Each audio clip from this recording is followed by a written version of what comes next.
દર્શક મિત્રો, નર્મદા ચેનલને હરમેશ એક પ્રિવિલેજ મળતો રહ્યો છે. ભલે આપણે નાની ચેનલ છે, પણ અમારા દર્શકો બહુ મજબૂત છે. એટલે નરેન્દ્રભાઈ હોય કે તે વખતના કેશુભાઈ હોય કે કોઈ પણ હોય, we got an opportunity to have a discussion. કારણ કે આપણે મોટાભાગે આપણી ભરૂચની વાત કરીએ છીએ. આજે આપણા ભરૂચના આંગણે એક જોરદાર અવસર છે, અને જેને આપણું જે ચેનલ નર્મદાનું ફેસબુકનું માધ્યમ તેમજ આપણી ન્યૂઝ ચેનલ ઉપર જે લોકો જોઈને પ્રતિસાદ આપે છે, એમને માટે વધારે માહિતી માટે આજે આપણી સાથે ખૂબ યુવા, આઈ થિંક 44 વર્ષની આપની એજ હશે, અને 44 વર્ષની ઉંમરની અંદર ખૂબ મહત્ત્વનું કેન્દ્ર સરકારની અંદર મહત્ત્વનું પદભાર સંભાળતા કેન્દ્રના માર્ગ અને પરિવહન મંત્રી, તેમજ એમની પાસે કેમિકલ અને ફર્ટિલાઇઝરનો પણ હવાલો છે, એમની પાસે શિપિંગનો પણ હવાલો છે, અને આ ત્રણેય હોદ્દા એવા છે કે જે ભરૂચ માટે ખૂબ મહત્ત્વના છે. તો એવા માનનીય મંત્રી શ્રી મનસુખભાઈ માંડવિયા આપણી સાથે છે. મનસુખભાઈ, આપનું સ્વાગત છે ચેનલ નર્મદામાં. સૌ દર્શકો વતી હું સ્વાગત. જી નમસ્કાર. આપણે જાણીશું કે ભરૂચના લોકોને આ બંને પ્રોજેક્ટ, ખાસ કરીને કેબલ સ્ટે બ્રિજ અને ઓપેલનો જે મોટો પ્રોજેક્ટ આવી રહ્યો છે, એનાથી શું લાભ થશે? મનસુખભાઈ, ભરૂચે સૌથી વધારે સફર આ બ્રિજ માટે હતું. 1977માં પહેલો બ્રિજ બન્યો. એ બ્રિજનું આયુષ્ય ખૂબ ટૂંકું રહ્યું અને પરિણામે સમસ્યા સર્જાઈ. બીજો બ્રિજ 1990માં ટેન્ડર અપાયું, 1997માં, 2000માં L&Tએ તૈયાર કર્યો. અને ત્રીજો બ્રિજ કે જેનેમાં પણ એની શરૂઆત થઈ, ત્યાર પછી પણ ઘણા વિઘ્નો આવ્યા, અને ફાઇનલી લોકોની આતુરતાનો અંત આવી રહ્યો છે. આપ આ હવાલો લીધા પછી કેટલું એક્સપેડાઇટ આ પ્રક્રિયાની અંદર કર્યું, અને આપને આ સમસ્યાઓની કેટલી ગંભીરતા દેખાઈ? એક તો નર્મદા બ્રિજ એ સૌથી મહત્ત્વનો બ્રિજ એટલા માટે છે કે જે દક્ષિણ ગુજરાત અને ઉત્તર ગુજરાતને જોડે છે, દક્ષિણ ભારત અને ઉત્તર ભારતના પશ્ચિમ વિભાગને જોડે છે, સૌરાષ્ટ્ર અને સુરતને જોડે છે. સૌરાષ્ટ્રની બહુ મોટી સંખ્યા એ સુરતની અંદર સ્થાયી થઈ છે. હું જ્યારે સુરત આવતો હતો ત્યારે અમે લોકો એસેસમેન્ટ કરતા હતા કે ભરૂચ બ્રિજ ઉપર 1 કલાકનો ટ્રાફિક તો હશે જ, વધારે 2-4 કલાક સુધી ટ્રાફિકમાં વ્યક્તિગત મારે પણ ઊભું રહેવું પડ્યું છે. મારો જાત અનુભવ છે, એને ધ્યાનમાં રાખીને મંત્રીમંડળના સભ્ય તરીકે હું મંત્રી બન્યા પછી આ બ્રિજના કામ ચાલુ હતું એની 3-4 વખત મેં મુલાકાત લીધી, પ્રત્યક્ષ મુલાકાત લીધી, અને કાઉન્ટડાઉન શરૂ કરવા માટેની ડેટ અમે અગાઉથી નક્કી કરી કે ભાઈ આપણે આ તારીખે અને આ સમયમાં લોકાર્પણ કરી જ દેવું છે, અને એ રીતે કામ સ્પીડથી ચાલે એના માટેનો પ્રયાસ કર્યો. એનું પરિણામ એ આવ્યું કે આપણે બહુ સાચું કહ્યું કે વર્ષો સુધી એ પણ એના કામમાં પણ વિલંબ થયો, કામ ધીમું પણ ચાલ્યું. આ બધી સમસ્યાઓનું સોલ્યુશન કરીને આવતીકાલે એટલે કે 7મી માર્ચના દિવસે આપણા વડાપ્રધાન નરેન્દ્રભાઈ મોદીના કર કમલો દ્વારા આ બ્રિજનું લોકાર્પણ થઈ રહ્યું છે. ગુજરાતની અને દેશની જનતાની સુવિધા માટે આ સુવિધા ઉપલબ્ધ થઈ રહી છે. મનસુખભાઈ, આ બ્રિજમાં અવારનવાર અખબારોમાં પણ આવતું હોય છે કોંગ્રેસ અને બીજેપી આવા કાર્યોની અંદર કે જે પ્રજાની સાથે સીધા ટકરાય, એમાં વાય પોલિટિક્સ? મારો સ્પષ્ટ મત છે કે એમાં પોલિટિક્સ ના હોવો જોઈએ. જનતાની સુખાકારીમાં વધારો થાય, જનતાને સગવડતા મળે, આઈધર કોઈ પણ કામ કરતા હોય, એ કોંગ્રેસ કરતું હોય કે ભાજપ કરતું હોય, અમારી તો બહુ સ્પષ્ટ રીતિનીતિ હોય છે. અમે જે કહીએ છીએ એ કરીએ છીએ, અને જે સારું કરતા હોય એની ચોક્કસ રીતે પ્રશંસા કરીએ છીએ. બીજો મનસુખભાઈ, એક માર્ગ પરિવહનને લગતો જ પ્રશ્ન. અમે જે ભરૂચના નિવાસીઓએ જોયું છે, 77થી 2000 એટલે લગભગ 33 વર્ષનો ગાળો બીજો બ્રિજ બનતા, એના પછી 2000 પરથી સીધું 17 વર્ષનો ગાળો. મીન્સ અમારા મગજમાં જે સંશય છે કે શું સરકાર આ બ્રિજ આવવાથી ઘણી બધી સમસ્યા હમણાં હલ થશે, પરંતુ 5-10 વર્ષ પછીનું લાંબા ગાળાનું કોઈક આયોજનનું મીન્સ સરકારના લેવલ ઉપર કોઈ વિચારણા? Future planning it is important. ભવિષ્યને ધ્યાનમાં રાખીને પ્લાનિંગ કરીએ એ મહત્ત્વનું હોય છે ને. એટલા માટે જ L&T જે બાકીનો એક બ્રિજ બનાવવાનું કામ પણ અત્યારે જે ચાલુ છે એ પણ એની સમય મર્યાદામાં પૂરું થાય, જેથી કરીને ભવિષ્યની અંદર આ બ્રિજથી કોઈ પ્રકારની, આ નદીથી કોઈ પ્રકારની યાતાયાતની અસુવિધા નહીં થવી જોઈએ. બીજું, એક્સપ્રેસ વે પણ આપણે કરી રહ્યા છીએ. એક્સપ્રેસ વેથી પણ આ એક એક્સપ્રેસ વેનો એક પાર્ટનું કામ એટલે કે અમદાવાદથી વડોદરા સુધીનું પૂરું થયું. વડોદરાથી કીમ સુધીનું પાર્ટ 2નું કામ એ પણ અમે લગભગ ચાલુ વર્ષમાં જ ચાલુ કરી દેવાના છીએ. એનાથી પણ એક નવા રોડનું નિર્માણ થશે. એ પણ જે ટ્રાફિક છે એના ડિવાઇડેશનમાં ખૂબ મહત્ત્વની એમની પણ ભૂમિકા રહેશે. એટલે ભવિષ્યને ધ્યાનમાં રાખીને અમે પેરેલલ વ્યવસ્થા ઇન્ફ્રાસ્ટ્રક્ચર ઊભું કરી રહ્યા છીએ. મનસુખભાઈ, ટ્રાફિકની સમસ્યા એ બધે જ, પછી અમદાવાદ હોય કે ભરૂચ હોય કે વડોદરા હોય, ગમે ત્યાં હોય કે ઇવન મુંબઈ હોય, તમે અમેરિકાના ન્યુયોર્કના મેનહટનમાં જાઓ તો પણ ત્યાં પણ હોય. ભરૂચના લોકો જ્યારે પણ બહાર જાય છે ત્યારે એમ કહે છે કે જે પ્રકારની ટ્રાફિકની સમસ્યા ઊભી થાય છે, તો વિદેશમાં જેવી રીતના વાહનો વસાવવા માટેની પરમિટની કોઈ પ્રથા હોય, જ્યાં સૌથી વધારે કન્જેશન હોય, એ માટે શું સરકાર ગંભીરતાથી ન વિચારી શકે? ખાસ કરીને મોટા શહેરો જે છે કે જ્યાં મેજોર પ્રોબ્લેમ છે, લોકોએ કલાકોના કલાકો સુધી ટ્રાફિકમાં સમય કાઢવો પડે છે, ફ્યુલનો પણ વેસ્ટ થાય છે. એના માટે બે દ્રષ્ટિએ અમે કામ લઈ રહ્યા છીએ.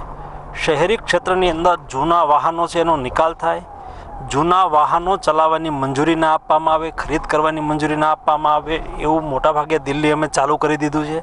ટ્રાફિકને ધ્યાનમાં રાખીને અન્ય મહાનગરોમાં પણ અમે આ કરી રહ્યા છીએ. It is one question. હું આજથી 5 વર્ષથી myself in MP of Rajya Sabha at that time 5 વર્ષથી હું પોતે પણ પાર્લામેન્ટ સાયકલથી જ જાઉં છું, જેનાથી એક પબ્લિક અવેરનેસ આવે.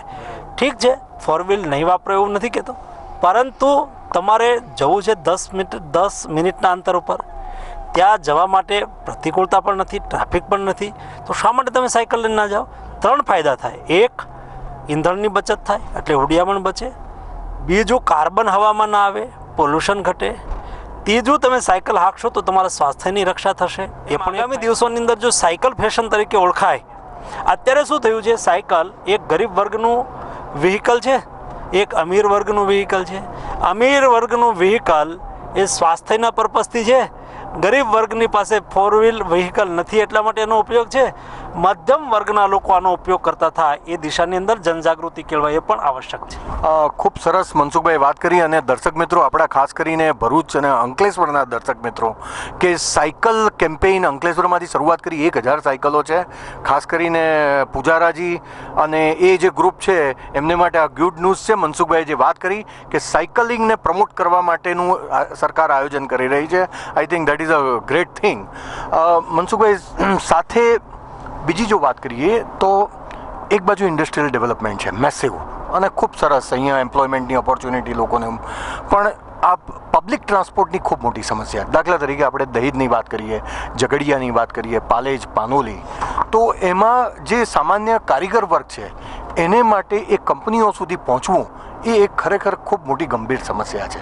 એમણે પ્રાઇવેટ વ્હીકલોની અંદર જવું પડે છે અને એને માટે એક દિવસના જવાના 30-40 રૂપિયા ખર્ચવા પડે.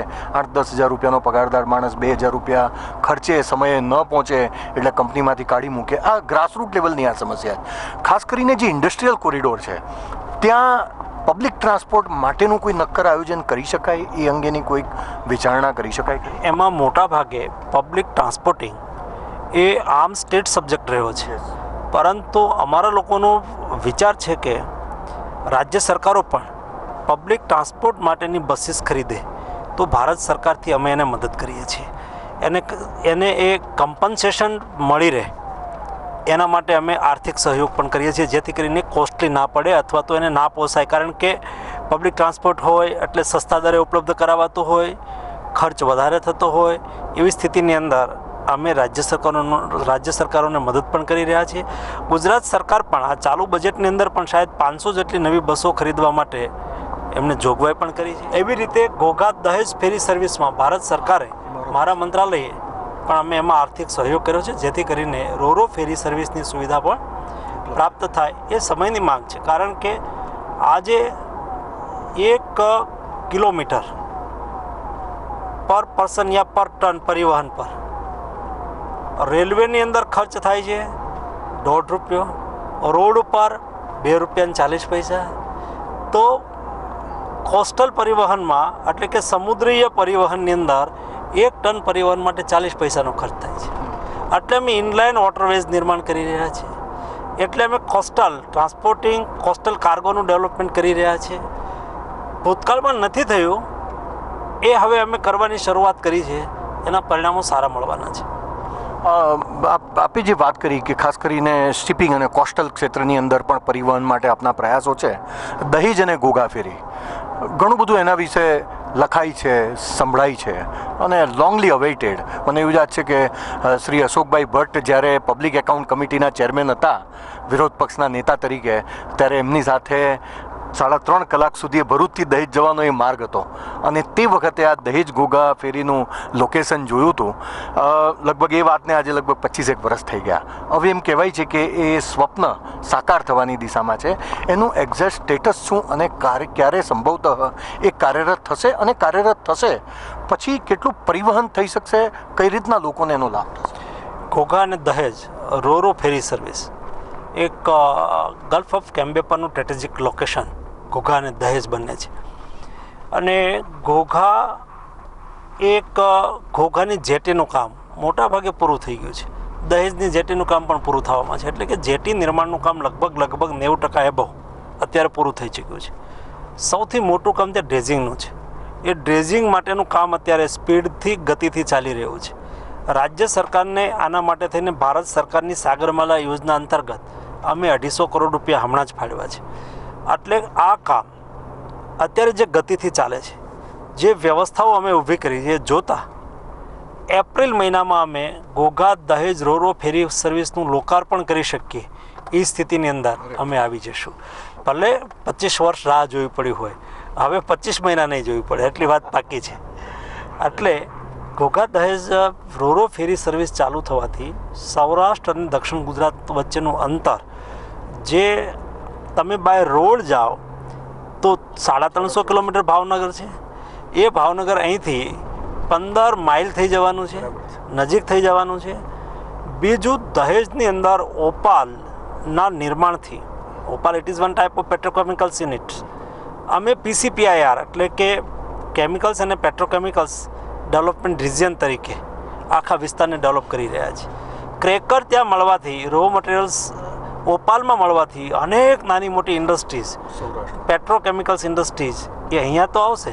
સાથે સાથે સમજી લો કે ભાવનગરની અંદર ટ્રેડિશનલી પ્લાસ્ટિક ઇન્ડસ્ટ્રીઝ એસ્ટાબ્લિશ છે જ. હવે રોરો ફેરી સર્વિસ ઊભી થવાથી, નિર્માણ થવાથી, અને ઓપાલ, જ્યારે ઓપાલનું ઉત્પાદન અત્યારે ચાલુ થઈ ચૂક્યું છે તો એનું કાચું મટીરિયલ એને અહીંથી ત્યાં મળવાનું છે.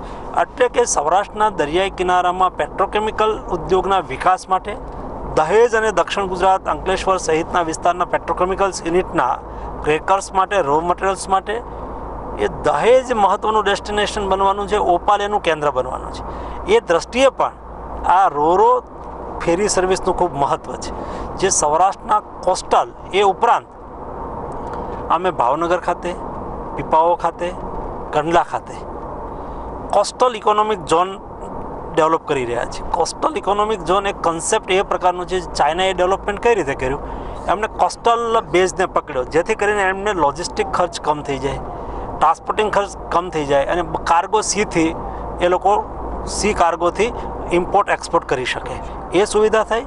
બીજું, ક્લસ્ટર બેઝ ડેવલપમેન્ટ થવાથી, સરકાર કોમન ઇન્ફ્રાસ્ટ્રક્ચર ફેસિલિટી નિર્માણ કરવાથી, પ્રોડક્શન કોસ્ટ ડાઉન થવાથી ઇન્ટરનેશનલ માર્કેટની અંદર એ સ્વાભાવિક રીતે ટકી શકે. આ રીતે અમે આ વિસ્તારનો આખો વિકાસ કરવા માગીએ છીએ. દાખલા તરીકે પીપાવાવમાં અત્યારે ડિફેન્સ મિનિસ્ટ્રી, ડિફેન્સ ઇન્ડસ્ટ્રીઝ સારી રીતે ડેવલપ થઈ રહી છે. એ જ રીતે ભાવનગર અલંગની અંદર અત્યારે ship breaking, ship building industries સારી રીતે ડેવલપ થઈ રહી છે. કંડલાની અંદર અમે વિચાર કરી રહ્યા છીએ, આજે કંડલામાં 70% લાકડું કંડલામાં ઇમ્પોર્ટ થાય છે. કચ્છના પટેલો એ આખા દેશની અંદર લાકડાના વ્યવસાય સાથે જોડાયેલા છે, 100 મિલ સાથે જોડાયેલા છે. એનામાં એ સ્કિલ પાવર છે, એનામાં એ કૌશલ્ય છે. અમે વિચારી રહ્યા છીએ કે સુકામભાઈ કંડલાની અંદર એક ફર્નિચર પાર્ક ના બને. કંડલામાં અમે ફર્નિચર પાર્ક બનાવીને દુનિયાના લોકો, અત્યારે આપણે કોઈ બિલ્ડર હોય તો ફર્નિચર ખરીદવા માટે ચાઇના જાય છે, તો શું કામ દુનિયા ફર્નિચર ખરીદવા માટે કંડલા ના આવે? એ સપનું સાકાર કરવાની દિશામાં અમે આગળ વધી રહ્યા છીએ.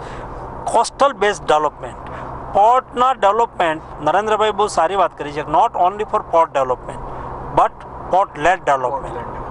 એટલે કે સમુદ્ર દ્વારા, બંદરો દ્વારા તમે રાજ્ય અને દેશનો વિકાસ ના કરી શકો, ઇટ્સ ઓકે. એ દિશાની અંદર અમે આગળ વધી રહ્યા છીએ. ખૂબ મોટી વાત કરી, કારણ કે ભરૂચ મીન્સ આખા ગુજરાતનો કોસ્ટલ એ અનયુટિલાઇઝ થયો અને આટલા મોટા પાયે જ્યારે યુટિલાઇઝેશન થશે ત્યારે Gujarat is going to be hub. Mansukhbhai, આપણે વાત કરીએ પેટ્રોકેમિકલ રિજિયનની.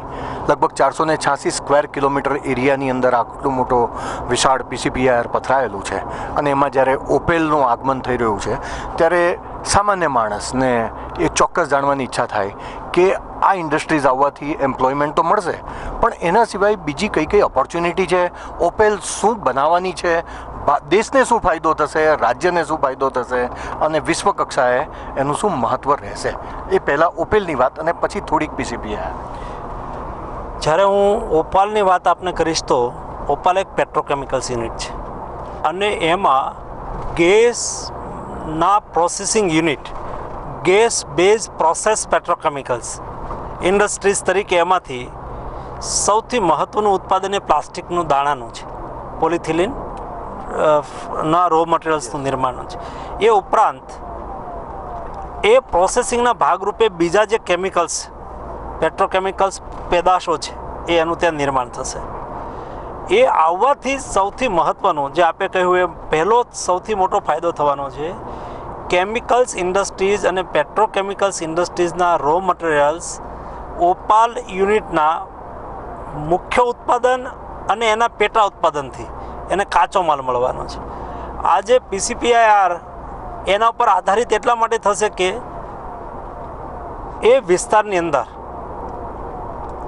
જે આપણું ઓઇલનું ઇમ્પોર્ટનું ટર્મિનલ પણ છે, પેટ્રોનેટ LNG પણ છે. ગેસ સીધો ત્યાં આપણે હજીરા ઇમ્પોર્ટ કરીએ છીએ, અહીંયા પણ આપણે તેલ ઇમ્પોર્ટ કરીએ છીએ. હજીરાથી પાઇપલાઇન નાખીને ગેસ ઓપાલ લાવવામાં આવ્યો છે અને ઓપાલથી એની પ્રોસેસ કરી અને એમાં મુખ્ય ઉત્પાદન તરીકે પ્લાસ્ટિકના દાણા. પ્લાસ્ટિક અત્યારે દાડા દિવસે વપરાશની અંદર સૌથી વધારે કન્ઝપ્શન પ્લાસ્ટિકનું આવી રહ્યું છે, કારણ કે એફોર્ડેબલ છે, સસ્તું છે અને જીવન જરૂરિયાતનો એક ભાગ બની ગયું છે. જેમ એક વખત પાષાણ યુગ હતો, એક વખત બધું જ માટીના વાસણમાંથી બનાવવામાં આવતું હતું, એમ આજે રોકેટ યાનથી માંડીને આપણે બેઠા છીએ 4 વ્હીલ ગાડીથી માંડીને આપણા રસોડાની એક એક ચીજથી માંડીને તમારી ચિકિત્સા પદ્ધતિની અંદર વપરાતા સ્ટેન્ટ સુધી આજે પ્લાસ્ટિકનો ઉપયોગ થાય છે. તો એ પ્લાસ્ટિકનું કન્ઝપ્શન પર પર્સન આજે દેશની અંદર એવરેજ 10 કિલો છે. વિશ્વની એવરેજ, વિકસિત દેશોની એવરેજ 32 કિલોમીટર છે.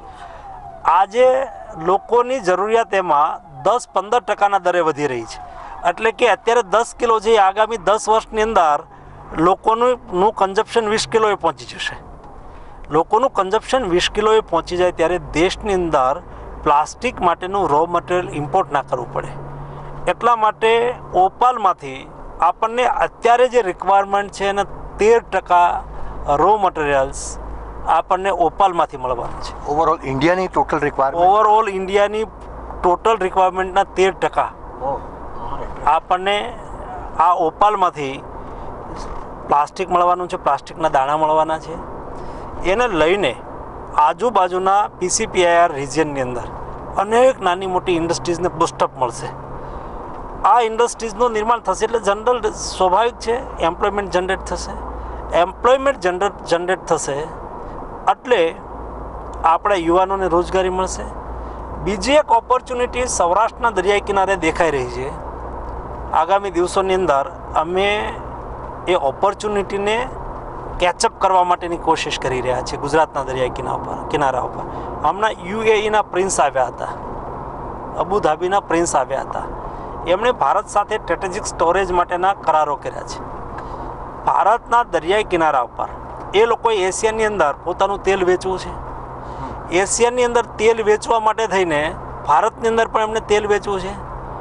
તો ભારત સરકારે કહ્યું છે, નરેન્દ્રભાઈ કહ્યું છે કે આવો તમારે ત્યાં સ્ટોરેજની ફેસિલિટી ન ઊભી કરવી હોય અથવા તમે ત્યાં કરો ને ત્યાંથી પછી તમે સ્ટોરેજ કરેલું તેલ અહીંયા લાવો, એના બદલે અમારા દરિયા કિનારા ઉપર તમે સ્ટોરેજ ફેસિલિટી ઊભી કરો, પછી અહીંથી અમને વેચી જો ને તમારી દુનિયાને જેને વેચવું એને વેચજો.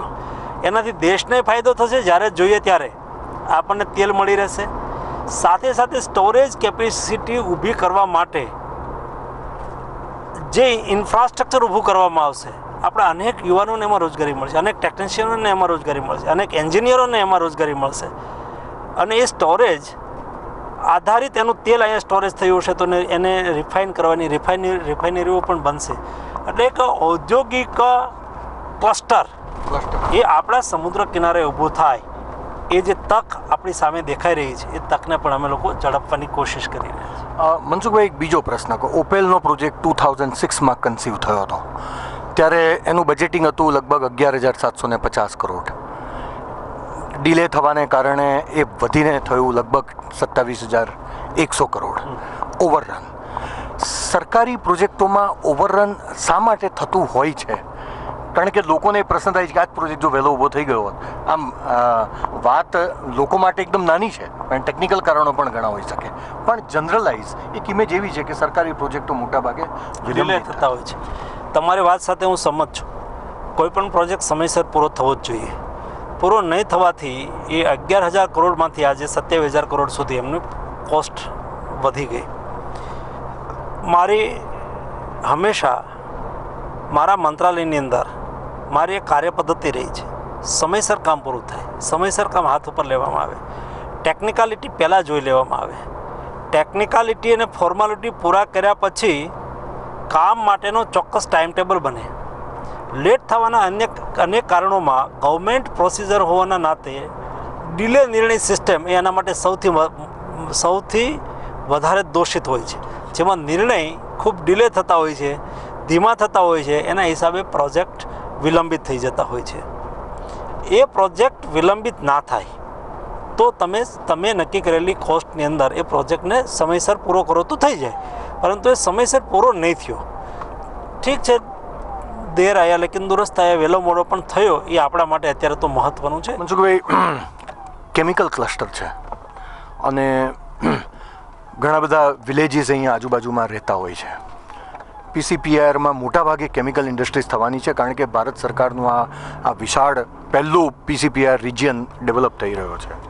ઔદ્યોગિક અકસ્માત અને સુરક્ષા એક બહુ મોટી સમસ્યા ઊભી થઈ છે.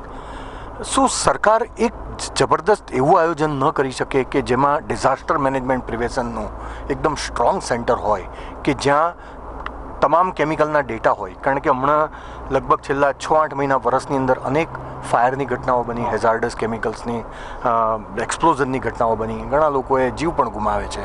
તો સેફટી બાબતનું આપના મંત્રાલયનું કંઈક એ દીર્ઘદ્રષ્ટિ પર પ્રકાશ કંઈક ફેંકશે?